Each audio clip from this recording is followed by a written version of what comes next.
I'm a little nervous, but that's okay. I'm really glad to be here.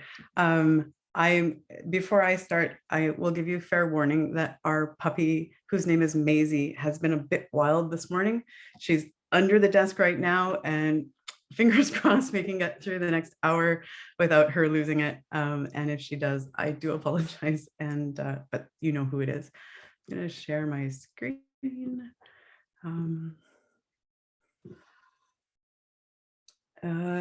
Julia, can you see it? We're good? Cool, thanks. I'd like to thank the GAAs for the invitation to be here with you today. When I got the email, I was shocked. And my first thought was, oh, I have nothing to say. But part of it is figuring out your place and where you are on the land and how we can all be doing the work that we need to be doing. So I'm grateful to be here, and I'm honored to be here, and I'm looking forward to sharing some of my research and then to dialoguing with you after and learning alongside you. I am currently living, working, and playing on the traditional and unceded territory of the Tsleil-Waututh, Squamish, and Musqueam nations here in Vancouver. I'm situated on the top of the plateau, so I'm at around West 32nd, pretty close to UBC, but still on the traditional territory of all three host nations. I am a white, queer, cisgender, female, able-bodied settler of Scottish heritage. I was born and raised in Thunder Bay, Ontario, and this is a picture of the lake. And I lived there until 6 years ago.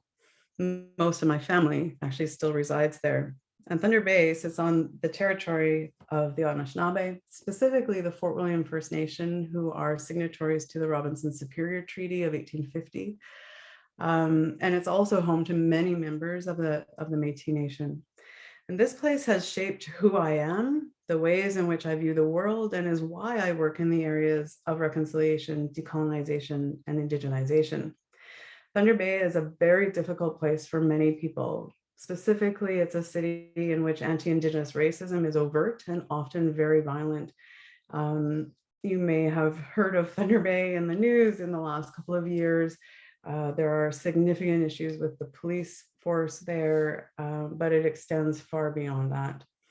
The reasons for this are many, and coming to understand those reasons has been part of my journey and my obligation as a white settler and a music educator. To understand me and my research and how I fit into education in transition, I need to take a moment to set it all in position. I'm a professional musician, a choral conductor, elementary music specialist, and an educator of pre-service and in-service music educators. I have long believed that there needs to be a transition in the discipline of music and within music education. And I ask you to take a moment to think about 6 questions. How do you define music? And how do you define music education? And what's your most memorable music education moment? And what makes it memorable? Can you feel it? Can you hear it? Can you taste it? Do you remember the vibrations? Was it a pleasurable experience? Was it a difficult experience? I ask these questions because when people outside of the discipline of music find out that I'm a musician and a music educator, without exception, their responses fall into one of 3 categories. One is they'll say that they love music, but they want me to know beyond a shadow of a doubt that they aren't a musician and that they cannot sing, which I don't believe, by the way. The second category is they will share a story about their favorite band, their favorite concert, or their most memorable music experience, to which I most often, and it's because of my training, I have to admit that I've never heard of their favorite band or their favorite musician, and I've never experienced things quite like they have. Most often, though, the initial response is that they'll share a negative experience that they had with a music educator that has remained with them for their entire lives. Music, however you or I might define it, plays important roles in our lives. So beginning at the age of 6, I have spent my life immersed in music, training in Western art music specifically, and preparing for a career as a musician. I began, as many do, with piano lessons. I added flute in grade 8, and by grade 10, I knew that music education and performance was what I wanted to do. Without those years of training, though, this would have been an impossible career path, and I wouldn't be where I am right now. In the first week of my undergraduate degree in music, I fell in love with choirs, and now my musical practice is as a choral conductor of children, youth, and adults.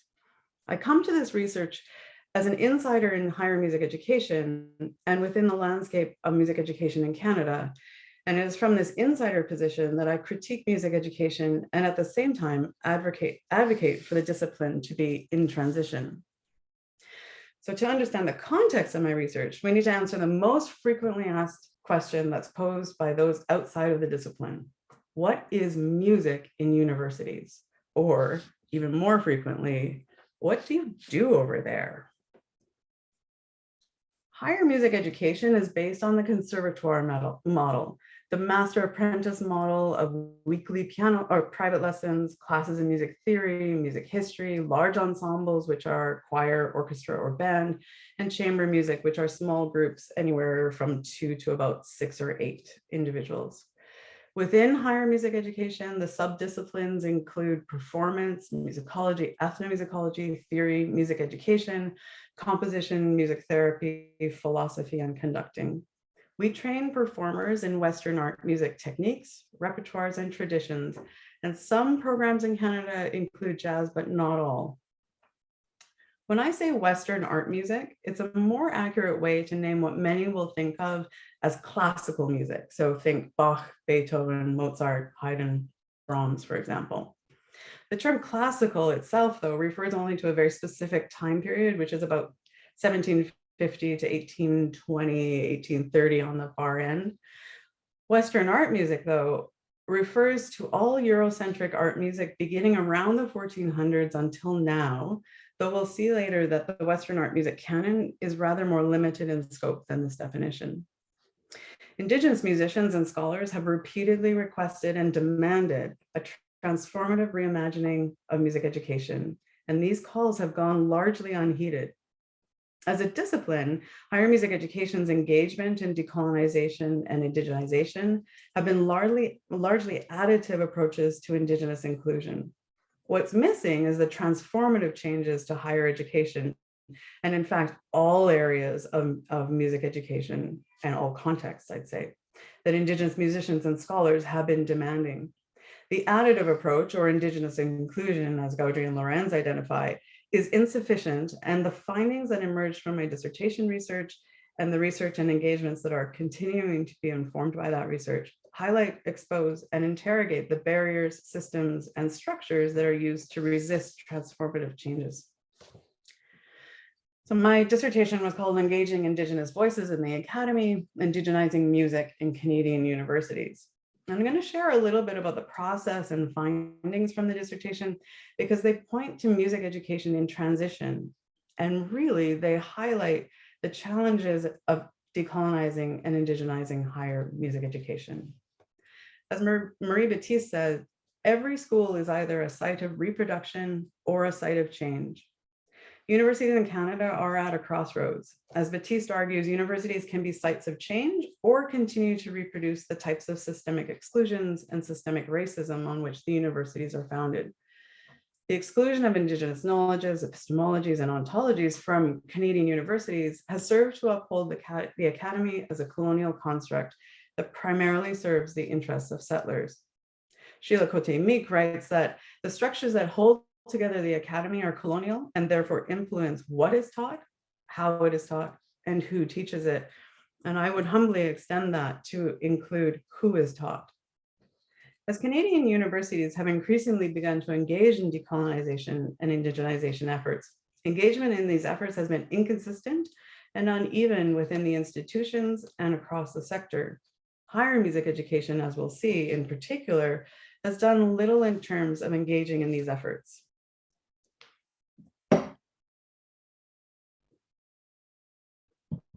My research is in part a response to the TRC's call to action 62.2 that calls on post-secondary institutions to educate teachers on how to integrate Indigenous knowledge and teaching methods into classrooms. There is no call to action specifically directed at higher music education or music for that matter. What 62.2 provides, however, is a framework for thinking about and envisioning what higher music education can do to respond to the TRC's calls to action in meaningful ways in collaboration with Indigenous peoples, communities, and nations. As David Newhouse reminds us, the university is a moral and ethical actor in a larger national project of righting the wrongs of the past and creating a just future. Higher music education has a responsibility to engage in indigenization efforts, and as Baptiste says, be a site of change. The systems that prop up higher music education are complex and interwoven, based on the flawed premise that Western art music is the music to study, and the music to which all others are compared. While there exists, too, a significant disconnect between this widely held belief within higher music education and the position that Western art music actually holds within popular culture. In this research, I engaged with 6 Indigenous musicians and scholars who have each studied music at Canadian universities. I'm grateful to each of them, and that there isn't enough gratitude in the world for their generosity of time, energy, and spirit, and for their engagement in the research process and their continuing engagement in the research that is coming out of this research. And they have challenged me to rethink and reimagine my own thoughts about higher music education and to reflect continuously on my biases and assumptions and motivations for engaging in this research. You'll note that 5 of the 6 participants chose to not be anonymous, an intentional way of amplifying their voices. And all 6 have given permission to share the findings from the research. Within the structure of the dissertation, each participant's stories are presented in their own separate chapters. So if I'm speaking about a chapter, someone's chapter, that's why. I'm going to briefly introduce you to each of them. This is Shawnee Paul. She's Mi'kmaq from Eskasoni First Nation on Cape Breton Island. And at the time of the interview, she was enrolled in a Bachelor of Education program at Acadia University. And just prior to that, she had graduated with a music education degree. Since then, she's graduated and began substitute teaching on Cape Breton Island. She's also a mom. Her daughter is so beautiful. She's an extraordinary fiddler and frequently performs throughout Nova Scotia. This is Missy Haynes. She's Gitsan. At the time of her interview, she was a high school teacher in Victoria where she taught English. Prior to this teaching position, though, she was a music educator, a high school music educator in Gold River in the north end of Vancouver Island. She left teaching music because of overt racism and misogyny. Missy is now, though, working for the BC Ministry of Education as lead Indigenous Education Policy Education Officer. This is Cheryl Swepagahan. She's Cree Dene. She's an elementary music educator, music therapist, singer, and composer who's based in Edmonton. She's currently a master's student in the University of Alberta in the Faculty of Education, where her research is looking at Cree language reclamation and music education. So she's kind of tying the two together. This is Elliot Britton. He's Métis. He holds a PhD and is a faculty member at the University of Toronto in the Faculty of Music, where he's cross-appointed between music technology and digital media and the composition department. He's also the director of the faculty's electronic music studios. His compositions integrate electronic and instrumental music, and he's collaborated on several major projects with Red Sky Performance, which is an Indigenous dance company based in Toronto, including a work called Adazokan, which I highly recommend looking up on YouTube. Adazokan is a genre-bending work that was commissioned by and written for the Toronto Symphony Orchestra, Red Sky Performance dancers, Nelson Taguna, who's a throat boxer, a collection of Indigenous vocal soloists, and there's also a video installation that goes on. It's an incredible work, and his chapter, I'm not going to be dealing with a lot in today because it primarily focuses on Adazokan, and there's a lot of sort of technical music around that we just don't have time for. This is Dylan Robinson. He's Stolo. At the time of his interviews, he was an associate professor at Queen's University in the Department of Languages, Literatures, and Cultures, where he holds a Canada Research Chair in Indigenous Arts. If you're listening super carefully, you'll notice that I'm flipping between tenses because starting on July 1st, Dylan is actually going to be a faculty member at UBC in the School of Music. He holds a PhD in music from the University of Sussex and is a leading scholar in sound and music studies. His recent book is called Hungry Listening: Resonant Theory for Indigenous Sound Studies, and is a critical response to what has been called the whiteness of sound studies, and evaluates how decolonial practices of listening emerge from increasing awareness of our listening positionality. It's an outstanding, amazing book. The sixth participant, known as RPA, Research Participant Anonymous, they are a faculty member at a Canadian university in a school of music. Because of the high risk to RPA and for reasons of identity politics and job security, they chose to maintain anonymity in the writing process. So all references to their name, gender, and institutional affiliations have been removed. And I'll share a little bit more about that process later. As I said earlier, I'm a white, queer, cisgender, female, able-bodied settler of Scottish heritage. When I reflect on my career in Thunder Bay, I realized that I was struggling to understand how I, as a choral conductor and music educator, could contribute to reconciliation efforts in the city. I didn't know where to begin, and I made many missteps in my attempts to program Indigenous music and to engage in outreach activities. What I recognize now is that I was engaging in efforts that served to maintain my own musical practices, upholding the settler colonial constructs that I had been taught to value, colonial constructs that determined what was good or bad music or sound pedagogical practices, pushing through my oftentimes misguided efforts that were not built on relationships, reciprocity, respect, and responsibility. I have the incredible privilege to be supervised in my current role in EDST by Dr. Margaret Kovach.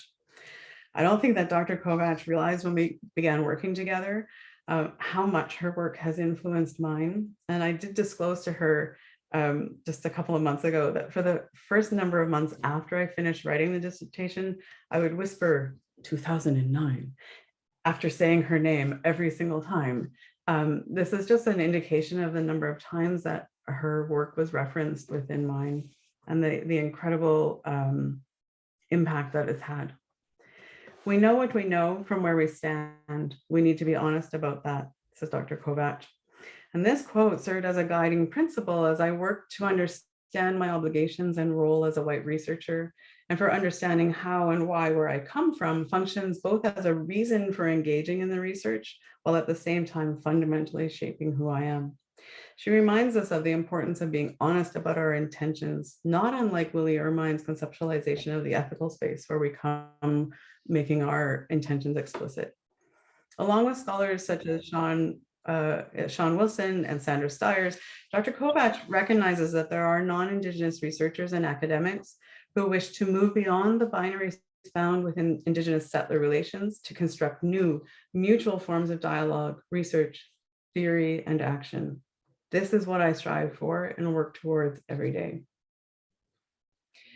In higher music education classrooms, white settler domination is maintained in several different ways. The presence of predominantly white teachers, the Eurocentric curriculum, the instruments that are allowed to be played within the institution, and the amount of previous training that's required to be considered for admission.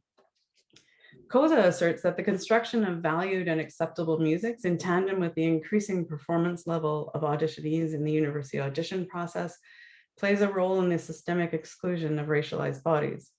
How conceptualizations of musical competence and determinations of which musical expressions of musical knowledge and genres of music are deemed acceptable in the university serve to restrict those who are already underrepresented and marginalized, limiting their access to post-secondary music education.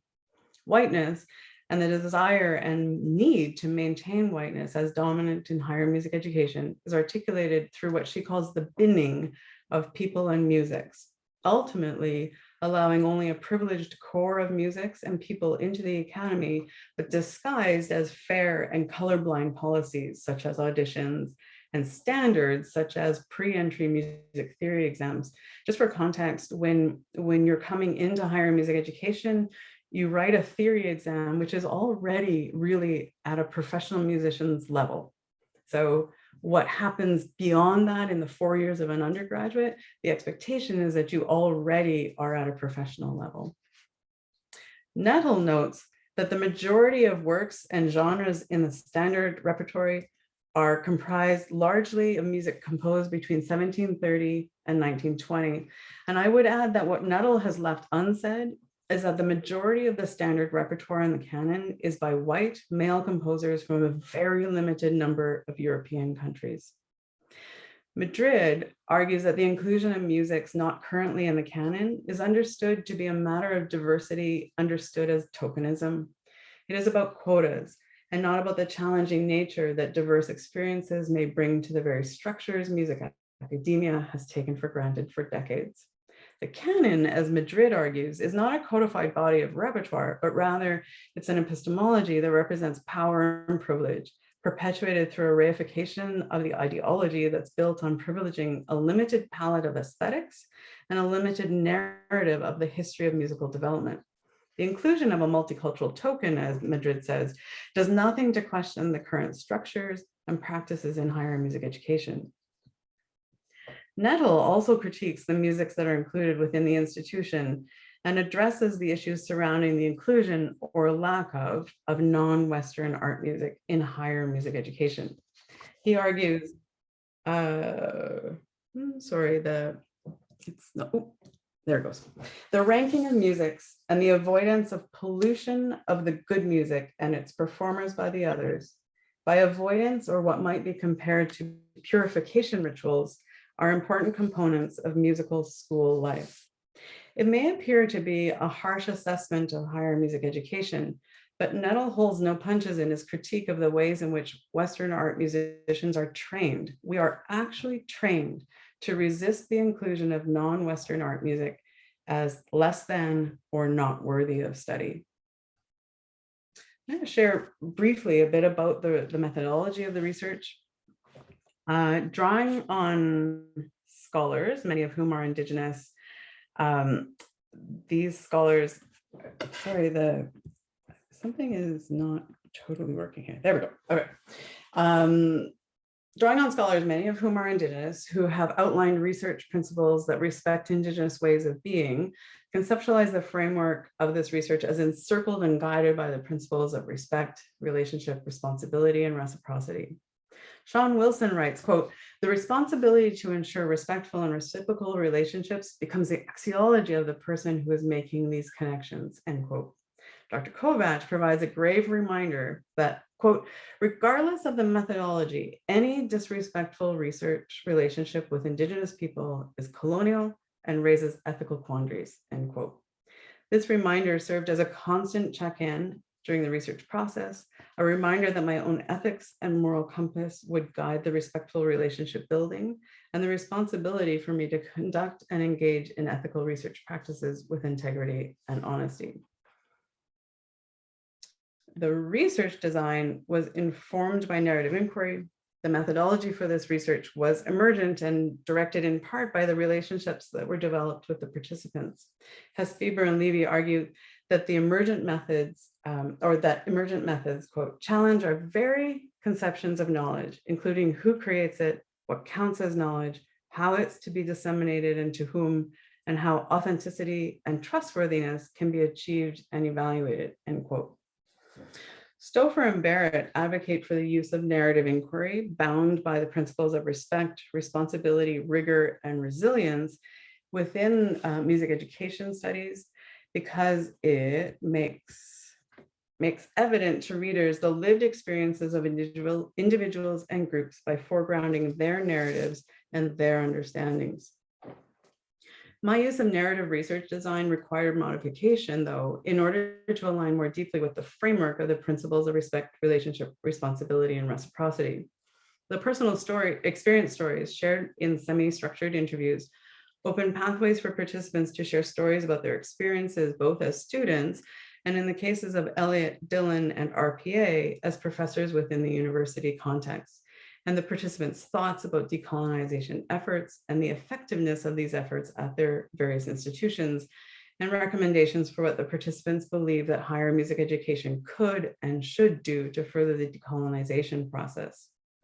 I departed from narrative inquiry in my decision to not re-story participants' experiences, but rather to use as much of the original transcript text as possible. The issues of voice and power were ever present during the research and writing processes, and the question of whose voices should be amplified has been at the heart of this process. As a white settler, my own biases and assumptions are a limitation to this research and are part of the complexity of white settlers engaging in indigenization efforts. As a way to address this limitation, I included journal entries that were written over a period of 3 years throughout the research and writing process. The inclusion of the journal entries is not intended to center whiteness or to divert attention away from the Indigenous participants and their stories and perspectives. They do, however, provide the reader with glimpses of my growing understandings and my grappling with questions and concerns that surfaced during the research and the writing process. The entries are part of my stories, and by using them, I acknowledge that time doesn't stand still, not in my stories, nor in the stories of the research participants, and that there must be space for growth and space for change. They're also included as a form of reciprocity. For the research participants shared their stories, and so I share my journal entries. They are imperfect, but they are included in reciprocity and as part of the methodological approach to understanding white researcher biases, assumptions, and then also understanding new learnings. RPA's chapter is for reasons of anonymity, presented in sort of a restoried format. It's not presented as stories, though. It's a concise representation of RPA's observations and experiences within higher music education. The research process was very difficult for RPA, and we had many, many long conversations about the challenges and risks. And several times I asked if they wanted to step out of the research. Every time I asked, though, RPA would say no. The ideas and the thoughts need to be known. The question then was how best to share RPA's perspectives. So short and concise, the chapter contains no direct quotes, nor does it include RPA's pathway through music education and higher music education as the other chapters do. The chapter's brevity does not, however, indicate a lack of depth or a lack of engagement. What it does highlight is a need for the institution to take concrete steps to create the conditions under which Indigenous faculty members feel safe to discuss the institution and their experiences without fear of retribution. RPA was intimately involved in the creation of the chapter and has attested that it accurately represents their observations, experiences, and ideas, several of which I'll be sharing later. Chapter 10 is called Conversations. It's really the findings chapter. There is an 11th chapter that we can talk about in the Q&A if you want. But it's called Conversations because it engages with the themes that emerge from the participants' interviews and chapters and situates those ideas and thoughts in conversation with the scholarly literature and with my own journal reflections. Though none of the research participants are from the same place, nor are they the same ages, there's actually quite a large age span, nor have they attended any of the same institutions. And in fact, they haven't yet even met each other. That's in future research that I'm working on. The themes that emerged were consistent across all 6 participants, and the themes themselves are interconnected. So being mindful of time, I'm going to address some of the most pressing themes that emerged. For this section and the next, I'm going to read directly from RPA's chapter because the passages both summarize the thoughts that were shared by RPA, but they also share the same thoughts as the other 5 participants. The core values of higher music education and the concept of excellence are both used to validate higher music education, while both also create a type of shield for the institution. The core values of higher music education are different from those of the broader academic institution and are difficult to measure. So schools of music use excellence and tradition as markers of core values. Related to this is the complicated relationship between the core values of higher music education, conservatism, audiences and supporters of the arts, and the core demographic of Western art music. So when higher music education is under pressure to define its values within the institution, it creates a situation where honest and difficult conversations about core values within higher music education are impossible. On top of that, there are many competing forms of excellence and attention, artistic, musical, financial, technological, within higher music ed. A pluralistic attempt at inclusion may not be an appropriate response by the institution without ways in which to determine the meaning of excellence in each case. Within the discourse of higher music ed, there is terminology that's used to minimize the sophistication of diverse musical excellence, albeit in discrete and coded ways. For example, folk tradition, craft, world music. However, a significant step for the institution to make would be to acknowledge that diverse excellence exists. The ambitions of the broader institution are intimately tied to the concept of excellence. The School of Music's reputation and position within the community and within the institution relies on projected excellence and also creating excellence. It's difficult to quantify what artistic excellence means within the context of higher music education. Perhaps it means talented teaching faculty. And by talented teaching faculty, RPA is referencing the practice of universities hiring top performers within Western art music as faculty members who then teach the next generations. But it can also mean performances and research. At the same time, the definition of excellence within higher music education becomes more difficult when the definitions of excellence from other groups do not necessarily align with the institution's definition and instead work to prevent the ways in which definitions of excellence can be expanded. Without changes to the core system of values, musicians who are not seen to have value or who have no interest in the skill sets and traditions of the academy are not welcome to participate in higher music education. Key, though, is how an institution can include Indigenous musics and musicians without having someone within the institution who can identify excellence in Indigenous music making. This next section is also from RPA's chapter. The insistence that the core definitions of excellence, that higher music education be maintained unchanged, is indicative of the colonial system on which the institution is built. The mere addition of Indigenous musics to the existing offerings serves to uphold Western art music as the music, thereby invalidating the included Indigenous musics. It will take significant work for the culture of higher music education to shift, and there is a need for those in the academic institution to be honest. Honest conversations within higher music education include a substantial questioning of core values, and also truthfulness about what people in the institution are willing or not willing to change. As I move to the next theme, I'll no longer be reading directly from RPA's chapter. Within higher music education, the concept of meritocracy is maintained throughout the system, starting with the audition process. Families' ability to pay for years of private music instruction positions those students to be more likely to gain acceptance into higher music education, and the years of training risk being labeled as musical talent. To explain this a bit further, when individuals devote years of training, countless hours of practicing and rehearsing and performing, that hard work and devotion is almost always labeled as musical talent. This idea of talent being mistaken for something that you are either born with or not born with, and at the same time, it dismisses the years of training and work. So students who audition for higher music education without the years of training are less likely to be labeled as musically talented and therefore not accepted in. Meritocracy as a gatekeeping mechanism and as a supporting agent of colonial constructs has the power to divert attention away from inequities, allowing the systems that are in place to continue to profit the same types of students and faculty generation after generation after generation.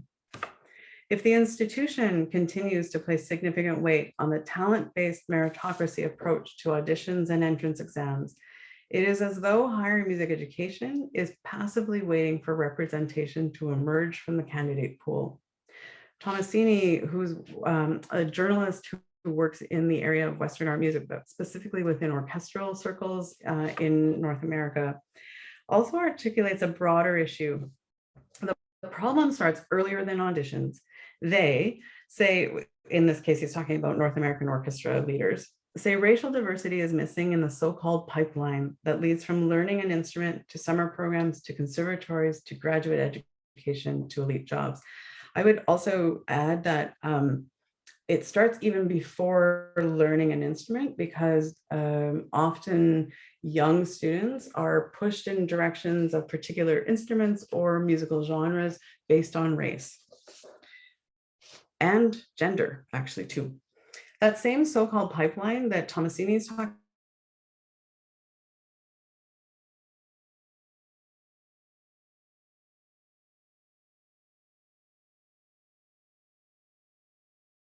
composers, you name it, if you've come through higher music education, you're now working in the field of Western art music. Missy shared many thoughts on gatekeeping practices. And when I asked her what the barriers to Indigenous participation, specifically in higher music education, are, she very quickly answered: access, money, transportation, education, family, upbringing, values, traditions. Dylan said, those are never structures that are offered for change. The systems and structures of higher music education have been in place for decades, and in some cases, centuries, as the conservatoire model has been transferred directly into the university with very little change. RPA indicated that a decolonized and indigenized university music program would not look like any existing university program, and that an entirely different higher music education system might need to be created. Dylan and RPA both spoke about the need for the foundational structures that uphold higher music education in its longstanding current state to be questioned, and as Dylan said, offered for change. Speaking specifically about composition and performance practices, Dylan said, despite all the great work that's happening by Indigenous composers, in this case, Elliot is one of them, by not looking at those foundational structures of performance, rehearsal, audience configuration, and preparation, by not changing those structures, we undercut the Indigenous work that's being presented, because then it simply says, we want to put this Indigenous thing inside a Western jar or container. All of the participants identified ways in which they think about and engage in musical practices that are central to their thinking about music.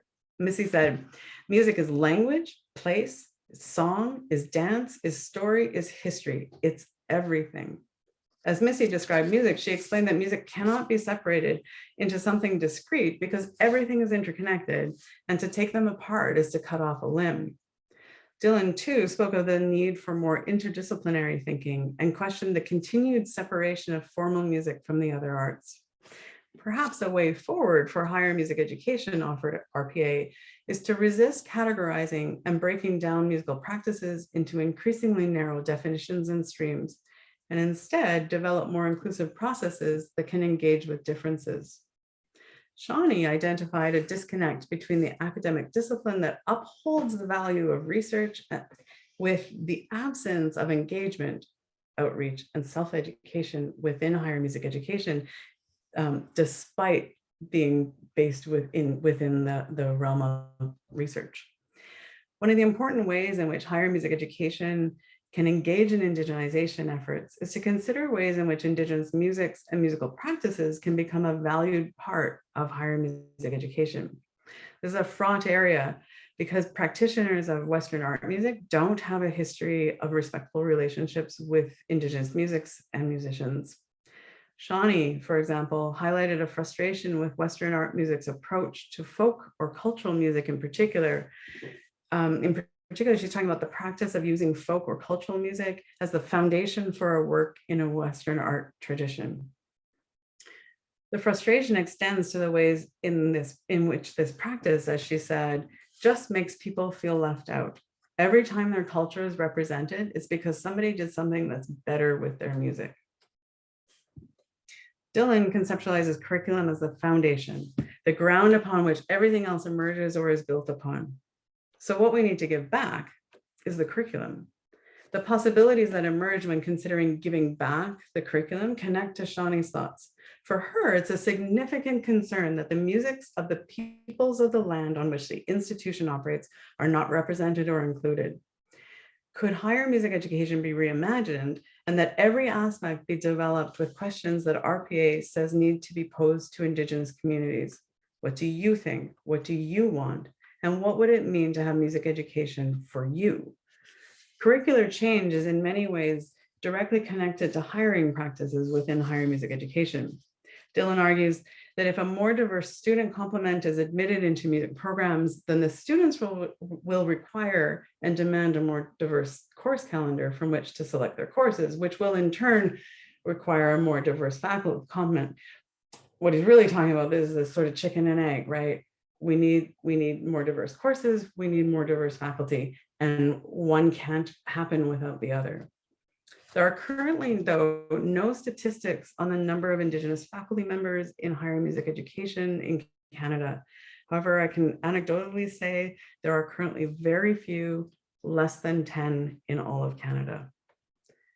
Both Dylan and RPA caution that the frequent institutional demands for Indigenous faculty members to be a voice of Indigenous authority or Indigenous perspective raises significant concerns. If higher music education looks to hire more Indigenous faculty members, will those new hires be required to adhere to the current artistic, pedagogical, and research practices of the institution, or will they be required to engage in explicitly Indigenous or Indigenous activist practices? Both Dylan and RPA indicated significant concerns about both of those possibilities, concerns that are rooted in their own experiences within schools of music.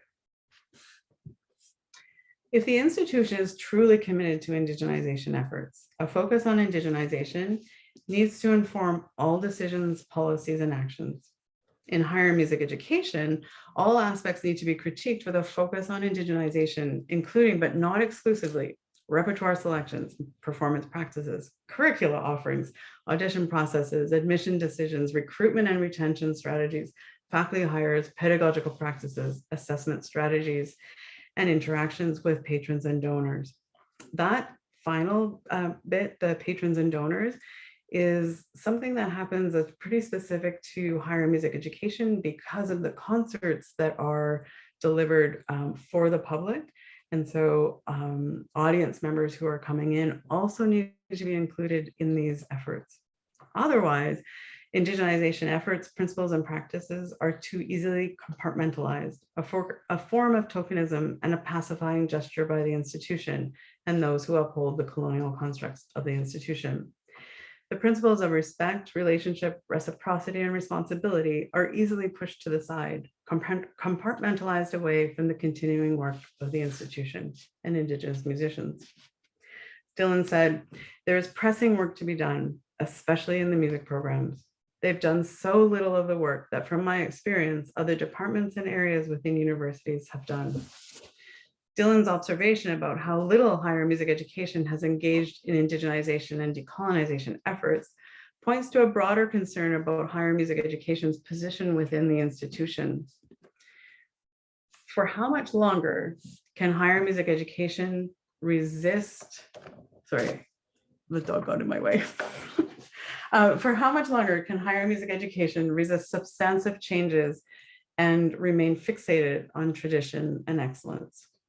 Dylan believes that the music programs are hiding from engaging in the work of decolonization and indigenization, and he was very particular about using the word hiding, and that the only way to hide from this work is to really close your eyes, ears, and all other senses off from what your colleagues and other programs are trying to do. There's no excuse.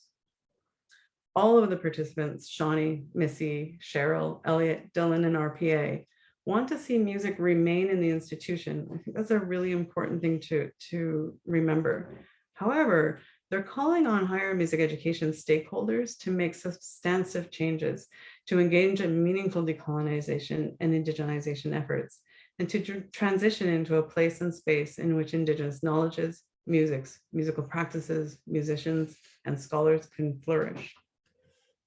Thank you for the opportunity to share a bit about my research. I can keep talking about it for a long time, but I look forward to your questions and your comments. I have references that I'll put in a PDF. I'm going to send it to the GAAs and I'll also put it in the chat. I'm going to stop sharing.